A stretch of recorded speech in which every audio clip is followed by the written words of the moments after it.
Have you heard of the Pareto principle? The Pareto principle basically says that to achieve 80% of the results, it takes 20% of the effort. Today, I'm gonna teach you 80% of photography in 10 minutes. Now remember, 20% of the effort is gonna get you 80% of the way there, but it takes a lot more to really become a great photographer. When I learn something new, I like to look at it in its simplest form. I tell people, talk to me like I'm a 5-year-old. Once I have that basic understanding, that core knowledge, that like solid foundation of what this thing is, then I can build on top of it and really dig into the complexities of it. That's what we're gonna do with photography. Today, I'm gonna get you 80% of the way there so that you're creating awesome images, and when you're not creating awesome images, you'll be able to troubleshoot and figure out why. Here we go, 10 minutes. First up is ISO, and it's the first thing that I'm gonna set in any given scenario. The basic gist here is that ISO is the sensitivity of your camera's sensor. The higher the number, the more sensitive to light your camera sensor is gonna be.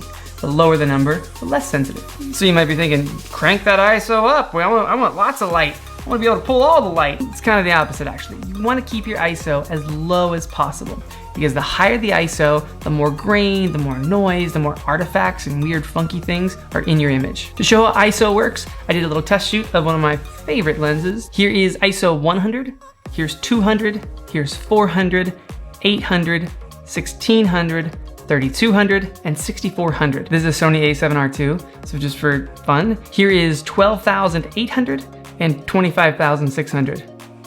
That is a little fun. ISO is a big reason that camera body prices fluctuate so much. A cheaper camera might be able to go to 800 or 1600 ISO before getting really grainy and noisy, while a more expensive camera can go up to 3200, 6400, 10,000, and beyond and still be pretty usable. In general with photography, you pay more to get more light. So outside where there's plenty of light, I'm gonna have my ISO at 100. In the shade, 200. Now when I come indoors, I'm gonna bump my ISO to 400, or maybe 800, 1600 even. On this camera, I think 3200 ISO looks awesome, and I'm at 3200 ISO on this camera a lot. So remember, ISO is your camera's sensor's sensitivity.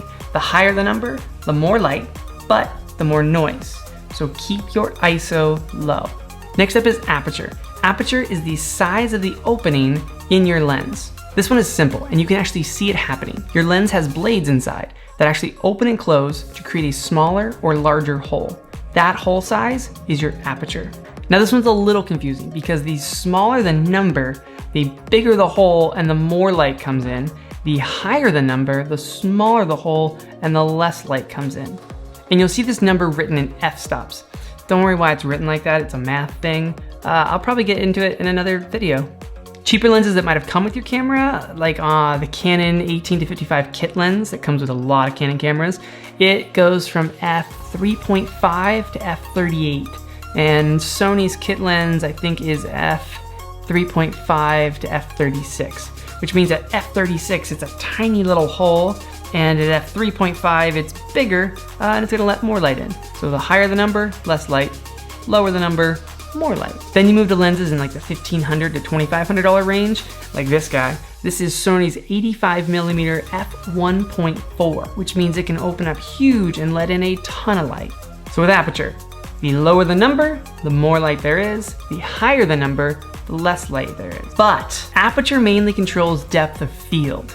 So I kind of want you to forget that first part about aperture. Understand that that's how it works, but this is how we use it. Depth of field is super simple. It's basically how much is in focus in front of and behind the actual spot that you focused on.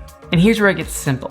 The lower the f-stop number, the smaller the depth of field. The higher the f-stop number, the more depth of field. So here's that shot of my lens again.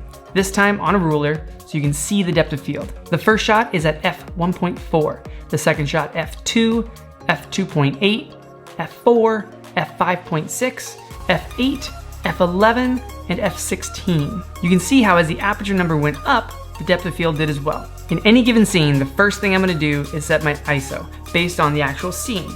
The second thing I'm gonna do is set my aperture based on my subject. If I'm shooting one person for a portrait, I'm gonna go really low with that depth of field. I might shoot at f2 or f2.5.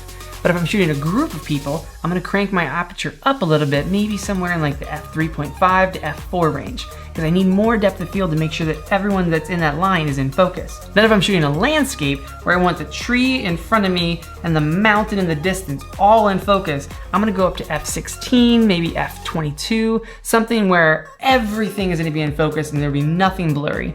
Those like super tack sharp landscape images, usually somewhere around f16. So to recap, aperture is the size of the opening in your lens. The lower the f-stop, more light. Higher the f-stop, less light. But remember that aperture controls depth of field, which is way more important in creating an image. So low f-stop, small depth of field, higher f-stop, large depth of field. Pretty simple, right? Last up is shutter speed, and shutter speed is super simple. Shutter speed is the amount of time, measured in seconds, that your shutter is open. With shutter speed, you'll see numbers like 1/50th of a second, 1/100th of a second, 1/250th of a second. It goes all the way up to 1/8000th of a second, depending on your camera. And you can go the other way, and you can slow your shutter speed down to 1 second, or 2 seconds, or 5 seconds, or 10 seconds. Most cameras go up to 30 seconds without something called an intervalometer. I use my intervalometer. It's very interesting. While shutter speed controls the amount of time that your shutter is open, it also controls motion blur. From a lot of motion blur all the way up into where moving objects are just totally frozen in place. Super slow shutter speeds are gonna be used when you're on a tripod shooting something like a landscape or a cool waterfall and you want that what's that? Looks like smoke, but it's water. Looks really cool. All the way up to shooting like 3-minute exposures and getting really cool star Milky Way shots. All the way to the other side where you want to freeze motion. Shutter speed is what helps you accomplish that. Faster shutter speeds are going to be used in things like sports, or maybe someone's running or your dog is running in the backyard and you want that really crispy shot of your dog just frozen in place. When I'm shooting portraits, I don't want any motion blur in my images. I want people looking nice and crispy. So I'm gonna shoot somewhere between 1/250th of a second and 1/500th of a second. If my subjects start walking or start running or something like that, I'm gonna go a little faster. And if it's low light and I need the extra light, I'll go a little slower and I'll get them to stand really still so it's still nice and sharp. For sports, you're gonna be somewhere in like the 1/800th range, maybe 1/1000th, and even beyond. Basically, the faster your subject is moving, if you want to freeze them, you need a faster shutter speed.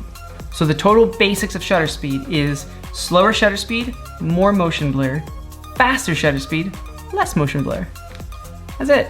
And now to put it all together. So anytime I'm gonna take a shot, I'm gonna walk into the scene and the first thing I'm gonna do is set my ISO.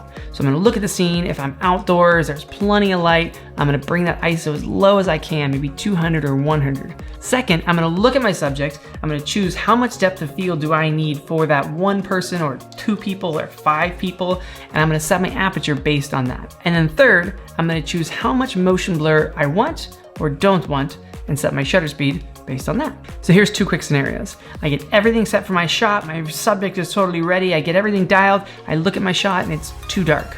There's 3 places I can go to get more light. The first thing I'm gonna do is slow my shutter speed down, but I can only do that until I start seeing motion blur in my image. Second, I'm gonna lower my aperture. It's gonna let more light in, but I can only do that until my subject isn't in focus because I don't have enough depth of field for them. And the third place to find more light is to bump my ISO. It's my last resort. I don't want to bump my ISO, but I will. And again, depending on your camera, that's either gonna be a really bad thing, or in cameras like this, it's not gonna really be that big of a deal. The second scenario is the exact opposite. I get everything dialed in, I take my test shot, and it's too bright. Now the first thing I'm gonna do this time is my ISO, because I have plenty of light. So I'm gonna crank that thing down and I'm gonna get a really, really nice clean image because of that. Now, if I crank my ISO all the way down, it's still too bright. The second thing I do is I start raising my shutter speed. And the very last thing that I would change is my aperture. I really enjoy that low depth of field look when I'm shooting portraits. So aperture is the last thing that I mess with. There's a ton of great charts out there that are an awesome reference to just always have on hand. I made one for you right now. Be ready to screenshot in 3, 2, 1.